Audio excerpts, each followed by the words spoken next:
Descubrí que mi novia me estaba engañando con mi hermanastro semanas antes de nuestra boda y cuando expuse toda la verdad, mi familia me dio la espalda como si yo fuera el traidor. Hace 2 meses, encontré unos mensajes en el iPad de mi novia. No estaba buscando nada, ni revisándola. Ni siquiera sabía que el iPad estaba conectado con su cuenta. Solo quería ver una receta que habíamos buscado juntos, y me topé con una conversación abierta en iMessage. Primero pensé que era una amiga, por el tono, hasta que vi el nombre. Era él. Mi hermanastro. El mismo con el que crecí desde los 10. El que comía en mi mesa, con el que compartía cuarto cuando viajábamos. El que conocía cada etapa de mi vida, igual que yo la suya. Los mensajes no eran recientes. Algunos databan de hace meses. Estaban coqueteando, riéndose de cosas que yo había dicho, compartiendo secretos. Y no solo eso, hablaban de encuentros. Había fechas, había lugares, hoteles. Nunca me lo dijeron. Nadie. Ni ella, ni él, ni mi madre, que los trataba como si fueran parte de un comercial de familia feliz. Me quedé helado. Me tomó como 20 minutos procesar lo que estaba viendo. Leí todo.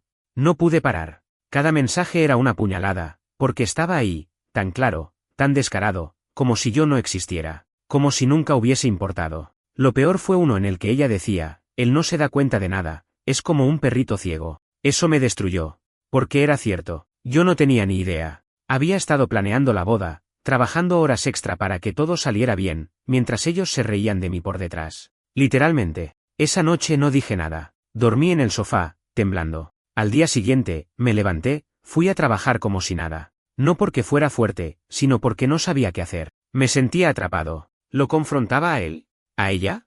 ¿A los dos? ¿Y si estaba malinterpretando algo? Pero no. No había margen para malentendidos. Tenían sexo. Lo decían así, sin disimulo. Lo disfrutaban. Hablaban de mí con lástima, como si yo fuera una especie de obstáculo, no una persona. Esa misma semana fue cuando la cosa explotó. Porque no me aguanté. Llegué a casa un jueves, ella estaba cocinando, y le dije directo, ¿desde cuándo coges con mi hermano? Se le cayó la cuchara al suelo. Me miró como si la hubiera apuñalado. No dijo nada. No lo negó. Solo preguntó, ¿quién te dijo? Esa respuesta me jodió más que cualquier otra cosa. No era culpa, no era miedo de haberme roto. Era miedo de quien la había traicionado a ella. Miedo de haber sido descubierta. Y ahí me di cuenta de que no era un error, ni una crisis. Era algo que ella venía eligiendo hacer. A conciencia. Me fui. No esperé explicaciones. No grité. No rompí nada. Solo agarré la mochila del gym, metí un par de mudas de ropa y me largué. Dormí esa noche en el auto, afuera del gimnasio donde solía entrenar después del trabajo. Al día siguiente, llamé a mi jefe y le pedí unos días. Inventé una excusa. No sabía bien a qué iba. No tenía un plan. Solo manejé hasta su casa, el apartamento que mi papá le había dejado cuando se fue del país. Toqué la puerta sin pensar, como si fuera un día cualquiera, como si no estuviera cargando con un volcán adentro. Me abrió en pijama, con cara de dormido. Ni se inmutó. Me miró como si nada. Lo primero que pensé fue en partirle la cara. No lo hice. No porque no quisiera, sino porque en ese momento entendí que le iba a dar el gusto. Él quería eso. Él quería que yo explotara, que perdiera el control. Lo vi en sus ojos. Él ya se había preparado para justificarse, para hacerse la víctima si yo lo cagaba a trompadas. Así que me tragué todo y le dije, ¿hace cuánto garchas con mi novia? Ahí sí se le borró la sonrisa. Dio un paso atrás. ¿Tartamudeó? No sé de qué hablas. Le repetí la pregunta, más lento, sin sacarle los ojos de encima. Tenía el celular en la mano y abrí los mensajes delante de él. Ni siquiera intentó negarlo de nuevo. Lo único que dijo fue, no fue así, no es lo que pensás. Típico del cagón que sabe que está en falta y no tiene con qué sostener lo que hizo. Entré a la casa. Él no me lo impidió. Cerré la puerta detrás mío. Me senté en el sillón donde habíamos tomado cervezas 1000 veces juntos, donde vimos el Super Bowl, donde hablamos de nuestras minas, de la vida, de cualquier pelotudez. Me miró parado desde la cocina. No es culpa mía si ella te dejó de querer. Eso dijo. Como si fuera tan simple. Como si el cariño se apagara de un día para otro y, UPS, terminaste en la cama con la mina de tu hermano. Qué casualidad. Lo peor es que no mostraba ni una pizca de culpa. ¿Ni una? Me explicó que fue algo que simplemente pasó, que ella venía con dudas, que yo no la escuchaba, que se sintieron atraídos, que no lo planearon. Toda esa mierda de manual para justificar una traición. Hasta usó la palabra conexión. Te juro que me dieron ganas de vomitar. Lo dejé hablar. Lo escuché entero. Porque necesitaba ver hasta dónde llegaba su caradurismo. Y cuando terminó, le pregunté, ¿y ahora qué pensás hacer? Me contestó que él y ella estaban viendo cómo seguir. que todavía no sabían si iban a formalizar o qué, que querían mantener todo bajo perfil por el respeto hacia mí. ¿Respeto? Decime si no es de HDP usar esa palabra después de cogerse a tu pareja a escondidas durante meses. Me levanté. Caminé hacia la puerta. Le dije, espero que valga la pena, porque con esto acabas de perderme para siempre. Y no miré atrás. Después de eso volví al departamento por unas cosas. Ella ya no estaba. Se había ido a la casa de su hermana, supuestamente. Me dejó una nota. Una jodida nota. Como si estuviéramos en la secundaria. Decía que necesitaba espacio, que no supo manejar lo que sentía, y que ojalá en el futuro podamos sanar y entendernos. ¿Sanar y entendernos? ¿Qué carajo quería que entendiera? Que soy un imbécil por confiar en ella. Que todo lo que vivimos juntos fue una farsa. Tiré la nota a la basura sin leerla completa. No la quería en mi casa, ni en mi memoria. Pero claro, eso era imposible. Cada cosa ahí me la recordaba. La taza que usaba para el café. El champú con olor a vainilla. La planta que había puesto en la ventana. No pude estar ni una noche ahí. Dormí en el sillón, y al otro día empecé a buscar otro lugar donde quedarme. Mis viejos, que ya sabían algo por lo que ella les había contado, a su manera, obvio, me dijeron que lo mejor era no hacer escándalo. Que ya era bastante doloroso todo como para sumarle drama. ¿Sabes lo que duele? Que no se enojaron con él. No lo echaron. No le dijeron nada. Ni una puteada. Nada. Como si no hubiera hecho nada grave. Mi vieja me pidió que pensara bien antes de hablar con la familia sobre esto, que no lo hiciera más grande, que los hermanos se pelean y se reconcilian. Después de todo eso, pasé una semana dando vueltas. Dormí en la casa de un amigo, en el sillón, comiendo lo que fuera, sin muchas ganas de hablar. Ni siquiera le conté todo. Le dije que me había separado y que necesitaba un lugar para estar un tiempo. No me sentía listo para contarle lo de mi hermano. Todavía no lo podía ni decir en voz alta sin que se me cerrara el pecho. A los días, volví a hablar con mi vieja. Me llamó. Me dijo que quería verme, que estaba preocupada por mí. Fui a su casa. Me preparó un té como cuando era chico. Me senté en la cocina. Mi hermanastro no estaba. Supuestamente había salido. Y ahí empezó. Me dijo que entendía que estaba dolido, que nadie estaba justificando lo que pasó. Pero que tenía que pensar en el vínculo familiar. Que no valía la pena arruinar todo por una mujer. Literal. Usó esas palabras, por una mujer. Como si fuera una discusión de bar entre dos borrachos y no una traición que me partió en dos. Le dije que no era por una mujer, que era por lo que hicieron. Por cómo me usaron. Por cómo me mintieron en la cara. Por cómo nadie en esta casa tenía los huevos para decirle las cosas como son al queridito del grupo. Porque claro, él siempre fue el que sabía caer bien. El simpático. El que decía lo justo. El que sabía cómo no quedar mal nunca. Mi mamá me miró como si fuera yo el exagerado. Me dijo que estaba siendo duro, que él estaba arrepentido. Que no había sido fácil para él tampoco. ¿Para él? ¿Él también la estaba pasando mal?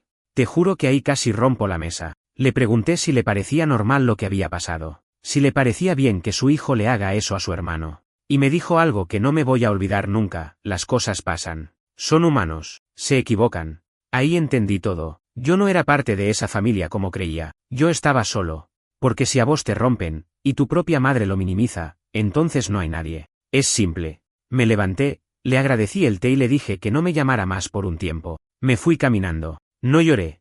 Estaba seco por dentro, como si ya no quedara ni un poco de agua en el cuerpo. Esa misma noche, empecé a mandar mensajes a gente que sabía que no estaban al tanto. Tíos, primos, amigos de la familia. No para armar bardo, solo para contar la verdad. Porque ya sabía que mi hermanastro y ella estaban vendiendo la versión de las cosas no funcionaban y nos acercamos de casualidad. Esa mentira tibia que hace que parezca que nadie fue un hijo de puta. Conté todo. Desde los mensajes hasta lo que me dijo ella la noche que la enfrenté. Algunos no me respondieron. Otros me pusieron qué feo loco. Y después silencio. Pero uno de mis primos me llamó. Me dijo que ya sospechaba algo, que había notado cómo se miraban. Me pidió perdón por no haberme dicho nada. Me dijo que mi vieja estaba diciendo que yo no estaba bien, que estaba exagerando todo, que estaba sensible. Sensible. Vos imagínate. Te cagan con tu pareja. Te lo hace tu hermano. Nadie lo condena. Y encima te tratan como si fueras un histérico, un dramático, un despechado. Me agarró una bronca que no podía soltar. Y ahí empecé a pensar en ir más allá. No solo contar lo que pasó, sino mostrarlo. Porque yo tenía los mensajes, tenía capturas, tenía cómo probarlo. Y si ellos querían jugar a cuidar la imagen y a tapar todo, yo iba a hacer lo contrario. El sábado siguiente, organicé un asado. En casa de otro amigo. Invité a varios de los que estaban diciendo que no era para tanto. Primos, conocidos, gente que hablaba pero no sabía. Y puse los mensajes en una pantalla. No para humillar. Para dejar en claro que no estaba loco. Se hizo un silencio denso. Uno me dijo que eso no se hace. Otro se levantó y se fue. Pero había 2 o 3 que se quedaron sentados sin decir nada, mirando, como si recién ahí se dieran cuenta de lo que había pasado. Después de eso, me bloquearon varios. Mi mamá no me escribió más. Mi hermanastro me mandó un mensaje diciéndome que era un resentido y que lo único que hacía era dar lástima. ¿Y sabes qué? Capaz sí daba lástima, pero también daba verdad. Y eso, parece, les molestaba más que cualquier cosa. Pasó una semana desde ese asado. Silencio total. Ni mi vieja, ni él, ni nadie de la familia me dijo nada. Pero empecé a notar que algo estaba pasando. Gente que antes ni me saludaba empezó a reaccionar a mis historias. Una amiga de mi ex me escribió, diciéndome que se había enterado de todo. Y lo más raro, un ex compañero del trabajo de mi hermanastro me mandó un mensaje desde una cuenta que no conocía. Me decía que ya no era sorpresa lo que había contado, y que el chabón se había metido con más de una mina comprometida. No lo podía creer. ¿No era la primera vez? ¿Cuántas otras veces hizo lo mismo? Ahí se me prendió algo. Empecé a tirar de ese hilo. Hablé con uno de los chicos que laburó con él en una empresa de logística en Nueva Jersey. Me dijo que, hace un par de años, lo echaron después de una denuncia interna. Nunca se supo bien qué fue. Se decía que era por mala conducta. Pero no había detalles. Me dio bronca, porque siempre pensé que el que estaba mal era yo. Que yo era el que tenía que calmarse, dejar pasar, no hacer escándalo. Pero no. El tipo tenía un historial. Y toda la familia lo sabía. Algunos lo tapaban. Otros lo ignoraban. Pero no era un secreto. A las 2 semanas de haber mostrado los mensajes, me llegó un audio de él, medio borracho. Se notaba. Me decía que lo estaba arruinando. Que la familia lo estaba empezando a mirar distinto. Que se peleó con uno de los tíos. Que algunos dejaron de hablarle. Que lo estaban tratando como si fuera basura. Y después, el clásico, todo por una mina. Otra vez esa frase. Otra vez el intento de minimizar lo que hizo. No le respondí. No le debía explicaciones. Pero supe que no iba a quedarse ahí. Y no me equivoqué. Al día siguiente, me llegó un mensaje de un número desconocido. Era ella, mi ex. Me escribía para decirme que nunca fue su intención que las cosas terminaran así, que ella también la estaba pasando mal, que me había querido, de verdad, que no supo cómo manejar lo que sentía por él, que todo fue confuso, que ahora él estaba siendo agresivo con ella, me pidió perdón. Y yo, no sé qué sentí. Porque no esperaba nada de ella, ni disculpas, ni mensajes, ni arrepentimientos. Pero ahí estaba, tarde. Muy tarde. Le pregunté si estaba bien. Me dijo que sí, que se había ido de la casa, que estaban tomándose un tiempo, que él se había puesto muy nervioso después de todo lo que salió. Le dije que no me interesaba, que no me escribiera más, que ya no era asunto mío. Pero me dejó pensando, ¿por qué, si él ahora también estaba cagándola a ella? Entonces capaz no era solo un traidor, capaz era un manipulador de mierda. Y ahí decidí hacer algo que me costó un montón, hablar con mi viejo.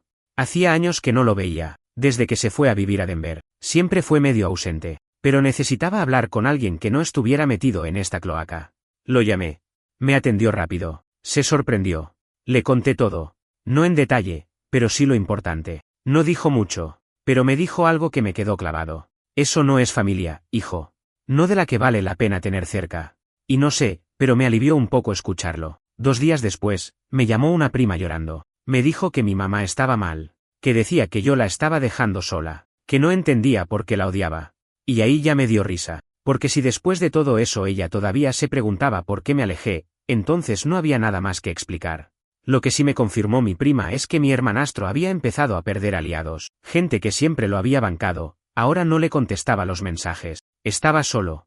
Y esa noche, por primera vez en mucho tiempo, dormí bien. Pasaron un par de semanas sin mucho movimiento. Yo trataba de seguir con mi vida, de enfocarme en el laburo, de dormir, de comer bien, pero era difícil. Toda esa mierda estaba ahí, flotando. En la cabeza, en el cuerpo, en el ambiente. No se iba. Me costaba estar en silencio. Me costaba no pensar en lo que había sido mi vida hace apenas unos meses. Y cuando creí que las cosas se iban a calmar, pasó algo que no esperaba. Una noche me llegó una notificación. Era una captura. Me la mandó una amiga en común que todavía me hablaba de vez en cuando. La captura era de una publicación de Facebook.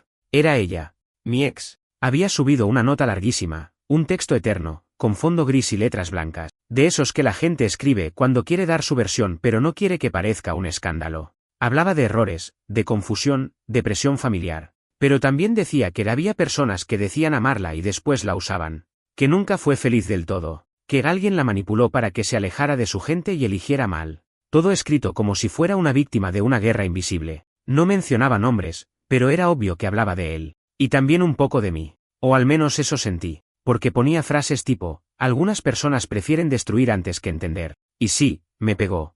Porque si bien ella se había ido con mi hermano, ahora parecía querer limpiarse con los dos. Pero lo que no vio venir fue lo que pasó en los comentarios. Porque ahí fue donde explotó todo. Una de las chicas que había salido con mi hermanastro, una que yo ni conocía, comentó algo como, qué loco leer esto justo después de lo que me hiciste a mí. Y se armó. Otro pibe puso que él lo había estafado con un negocio que nunca existió. Y otra chica contó que había tenido que bloquearlo porque se ponía intenso cuando ella no le respondía. En menos de una hora, la publicación tenía como 80 comentarios. Y la mayoría eran gente tirándole mierda a él. No tardó en reaccionar. Ese mismo día, subió su propia historia. Un vídeo. Sin decir nombres, claro, pero atacando a la gente falsa que te usa para escalar y después te apuñala. Diciendo que ya está cansado de que inventen cosas. Que todo el mundo quiere su minuto de fama. Una de esas defensas que parecen hechas con una plantilla. Pura palabra vacía. Yo lo vi y no dije nada. No tenía que hacerlo. Ya se estaban enterrando solos. Pero lo que sí me llamó la atención fue lo que vino después. Porque después de ese vídeo, me escribió alguien que no esperaba, su ex. O sea, la que tuvo antes que yo estuviera con la que fue mi novia. Una piba de la que casi no sabía nada. Me mandó un mensaje corto, no sos el primero. Te creo, ¿querés hablar? Y hablamos. Me contó que habían salido un año, y que al principio era todo perfecto, pero que después él se ponía raro. Controlador. Que no le gustaba que ella hablara con ciertos amigos, que la convencía de dejar trabajos porque no eran buenos para ella, que usaba todo lo que ella le decía en confianza para manipularla después, que la alejó de su familia, que la hizo sentir culpable de todo, y que cuando lo dejó, él la hizo quedar como la loca del grupo, que perdió amistades por eso. Yo estaba en shock. Porque algunas cosas me sonaban. Pequeñas actitudes que yo también había visto en él, cosas que en su momento dejé pasar porque, bueno, era mi hermano. Esa misma noche, me mandó capturas, mensajes viejos, chats donde él la trataba como basura. Eran del estilo, si no puedes cambiar, entonces no mereces estar conmigo. O lo que me haces me hace mal, pero no me puedo ir porque sos parte de mí. Manipulación nivel Dios. Yo no sabía si reírme o gritar. Decidí guardarlo todo, porque ya no era solo mi historia, era un patrón. Y si había más personas que habían pasado por lo mismo, entonces había que hacer algo. Mientras tanto, mi mamá seguía en modo víctima. Le decía a todos que yo la tenía abandonada, que estaba consumido por el rencor, que ya no era el mismo. Mi vieja siempre fue así. Cuando no podía controlar algo, se hacía la que sufría. Era más fácil que aceptar que había criado a un tipo que destruía todo lo que tocaba. Pero lo que vino después, ni ella pudo taparlo. A las 2 semanas de todo eso, me llamó mi tía. Una de las pocas que no se había metido ni para un lado ni para el otro. Siempre se había mantenido al margen, como si no fuera asunto suyo. Pero ahora no era para saludar. Me dijo que había estado en la casa de mi mamá. Que la encontró llorando, destruida. Que al principio pensó que era por mí, por la distancia, pero no. Era por él. Por el hijo bueno, el que ella siempre defendió. Había vuelto borracho una noche y rompió una silla. Discutieron. Le gritó cosas feas. Cosas que ni yo me había animado a decirle a mi vieja, y eso que tenía motivos. Le dijo que si estaba solo era culpa de ella, que siempre lo crió como si no tuviera que rendirle cuentas a nadie, que por eso todos lo estaban traicionando ahora. Mi tía me lo contó con miedo, como si todavía no supiera bien qué pensar. Como si no quisiera decir que él estaba mal, pero tampoco pudiera negarlo. Me preguntó si yo creía que él necesitaba ayuda, y la verdad, no sabía qué decirle, porque sí, capaz estaba mal. Pero eso no borraba lo que hizo. No lo volvía inocente. Yo también estuve hecho mierda. También toqué fondo. La diferencia es que no usé eso para romperle la vida a nadie. Me fui. Me alejé. Me la banqué solo. Él, en cambio, se llevó a todos por delante como si no existiéramos. Como si los demás solo estuviéramos ahí para bancarle los caprichos. Y ahora, que ya nadie lo aplaudía, que la familia empezó a hacer silencio, que su ex lo dejó, que su reputación se vino abajo, ahora sí se sentía mal. Pero no por lo que hizo, por cómo lo estaban mirando. Mi tía me pidió que hablara con él. Le dije que no quería, que no estaba para eso. Le agradecí por avisarme. Y corté. Ese día me sentí raro. Por un lado, era como si por fin se hiciera justicia, pero por otro, había una parte de mí que no terminaba de disfrutarlo. No porque no se lo mereciera, sino porque nada de todo eso me devolvía lo que había perdido. No me devolvía la confianza, ni el amor propio, ni la relación con mi vieja. Ni las ganas de volver a la casa donde todo pasó. Esa misma semana, me enteré de otra cosa. Algo que terminó de romper el equilibrio. Mi ex renunció a su trabajo. Según me contaron, varios compañeros le hicieron el vacío. No la saludaban, no la invitaban a nada. Algunos le dijeron en la cara que no compartían lo que había hecho. No fue solo por él, fue por lo que se supo después, cuando todo empezó a salir. La forma en la que manipulaba situaciones, las mentiras, la manera en que jugaba con todos como si fuera un juego de ajedrez. Y yo no había dicho nada. No había publicado más nada. No hice escándalo. Solo conté lo que me pasó. El resto se cayó solo. Un día me llamó mi papá. Me preguntó si estaba bien, si necesitaba algo. Le dije que no. Pero le agradecí. Y ahí me dijo algo que me quedó grabado. No todos los traumas vienen de enemigos. A veces vienen de la gente que se suponía que te tenía que cuidar. Y sí. No me destruyó un extraño. Me destruyó gente que decía quererme. Y todavía estaba tratando de entender cómo se sigue después de eso. A los días, me llegó un mensaje de una chica que yo conocía de vista. Salía con un primo lejano. Me dijo que había leído lo que pasó. Que le parecía muy valiente como lo manejé. Que ella también había estado con alguien que la hizo sentir invisible. Y no sé, pero fue el primer mensaje que no me hizo sentir víctima. Fue el primero que me hizo pensar que tal vez, todo esto sirvió para algo. Y justo cuando creía que todo se estaba apagando, me llega una noticia. Mi mamá. Internada. No era grave, pero le dio un ataque de nervio. O eso dijeron. Mi tía me llamó de nuevo, esta vez con tono de urgencia. Me pidió que fuera a verla. Y ahí, no supe qué hacer. Porque ¿qué haces cuando la persona que te dio la espalda ahora te necesita? ¿Vas? ¿Te mantienes firme? ¿Te quebras? No sabía si era mi obligación, mi culpa, o simplemente otra trampa emocional. Y mientras pensaba todo eso, me quedé con el teléfono en la mano, sin saber si salir corriendo, o seguir alejándome. Tardé un día y medio en decidir. No porque no me importara, sino porque no quería ser yo el que, una vez más, se hacía cargo de todo. Me pasé la vida entera tratando de cuidar, calmar, mantener la paz. Y cuando me destruyeron, nadie hizo eso por mí. Entonces, sí, dudé. Dudé mucho. Pero fui. No porque me naciera. No por amor. Fui por mí. Porque si no iba, me iba a comer la culpa. No por lo que pasó, sino por no haber hecho lo correcto. Porque todavía hay una parte de mí que no puede soltarse del todo de esa gente. Y eso también me da bronca, que sigan teniendo ese poder. Entré al hospital como quien entra a la casa de un ex, tenso, con el estómago hecho nudo, sin saber si alguien iba a gritar o a abrazarme. Estaba mi tía en la sala de espera. Me abrazó fuerte. Me dijo que mi mamá preguntó por mí, que estaba mejor. Le pregunté si estaba él. Me dijo que no había ido. Casi se me escapa una carcajada. Obvio que no. Entré a la habitación. Mi vieja estaba pálida, con los ojos hinchados. Cuando me vio, lloró. Yo me quedé parado, sin moverme. Me costó acercarme. Me pidió perdón. Dijo que se había equivocado, que no supo manejar nada, que siempre quiso hacer lo mejor que podía. Me dijo que me amaba, que me extrañaba. Y por primera vez, sentí que no estaba actuando, que hablaba en serio. Pero igual, no me salió decirle yo también. Le dije que necesitaba tiempo, que todo esto me rompió de una forma que todavía no entendía. Me pidió que no me alejara más, que no la dejara sola. Y ahí le dije lo que tenía atravesado desde hacía meses, no me dejaste opción. Lloró más, me agarró la mano. Y no supe qué hacer, así que la dejé. Me quedé ahí, sentado, sin hablar. Después de un rato, le pregunté si él había hablado con ella. Dijo que no, que estaba en cualquiera. Que desde que lo echaron del laburo andaba con la cabeza quemada. Ahí me cayó la ficha. ¿Lo echaron? Mi vieja me miró como si no supiera cómo contarlo. Resulta que un par de las chicas que habían comentado la publicación de mi ex también trabajaban en la misma empresa que él. Mandaron mails, llevaron pruebas. Y él ya venía con antecedentes. Lo rajaron sin dar muchas vueltas. Al principio intentó hacerse el indignado, pero después se fue apagando. Ahora estaba en la casa de un amigo, tomando, sin hablar con casi nadie. Y mi vieja, seguía creyendo que estaba en una mala racha. No podía, o no quería, ver que el tipo que crió se convirtió en alguien que se arrastra por donde va. Alguien que se lleva todo puesto, y cuando se queda solo, se victimiza. Salí del hospital más confundido que antes, porque la bronca no se me fue. Pero tampoco podía negar que una parte de mí quería creerle a mi vieja. Que quería recuperar algo, aunque sea una parte chica, de lo que alguna vez fue familia. Esa misma noche me llegó otro mensaje, de ella. Mi ex. Otra vez. Esta vez no pedía perdón. Solo quería que supiera que estaba embarazada. Sí. Así, sin anestesia. Me dijo que no esperaba nada. Que solo quería que yo lo supiera. Que era de él, de mi hermano. Pero que no sabía qué hacer. Que él estaba mal. Que ella estaba sola. Que tenía miedo. No le respondí. No pude. Me quedé mirando el celular como un idiota por media hora. Y lo único que pensé fue, ¿cómo carajo se llega a este punto? No tenía respuestas, solo más preguntas. Y un cansancio que no se me iba más. Pasaron 2 semanas desde ese último mensaje. No contesté.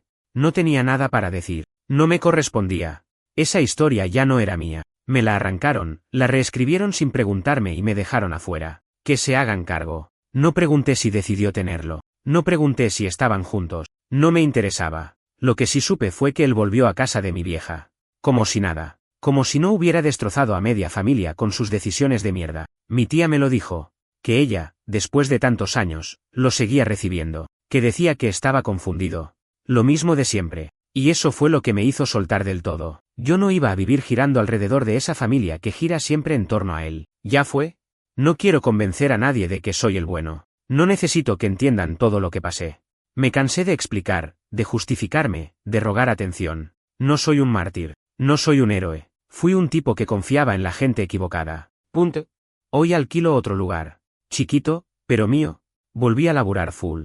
Cambié de ambiente. Corté a varios. Me quedé con 3 o 4 personas que me bancaron sin condiciones. El resto, a la mierda. Mi vieja me sigue mandando mensajes de vez en cuando. La mayoría ni los abro. No porque no la quiera. Es más complicado que eso. Es porque me conozco. Porque si me acerco, sé que voy a volver a caer en esa dinámica donde siempre termino perdiendo algo. Y ya no me sobra nada como para andar perdiendo. El otro día, un amigo me invitó a su casamiento. Me preguntó si iba a llevar a alguien. Le dije que no y me di cuenta de que no me dolió decirlo. No estoy listo. No ahora. No quiero volver a mezclarme con alguien hasta que no limpie todo este veneno que me dejaron adentro. Pero estoy en eso. No perfecto. No resuelto. En proceso. A veces, cuando estoy solo, me pregunto qué habría pasado si no hubiese abierto ese iPad ese día. Si nunca me enteraba. Capaz hoy estaría casado con una mina que me mentía. Capaz estaría llamando hermano a un tipo que se cogía a mi novia. Y me doy cuenta de que prefiero esto. Prefiero la soledad que tengo ahora a la mentira que vivía antes. Porque al menos esta versión de mi vida, es mía. ¿Y él? No sé. Sigue ahí. Sintiéndose víctima. Sigue diciendo que todos lo traicionaron. Sigue girando en círculo. Y todos los que lo encubrieron, se están quemando con él. Porque la verdad es esa, cuando cuidas tanto a alguien que hace mierda a los demás, un día te arrastra con él. Y eso es lo que va a pasar. Yo, mientras tanto, camino. No más fuerte, no más sabio. Solo, más liviano. Sin gente al lado que me miente. Sin familia que me pide que me calle. Y eso, después de todo lo que pasé, ya es un montón.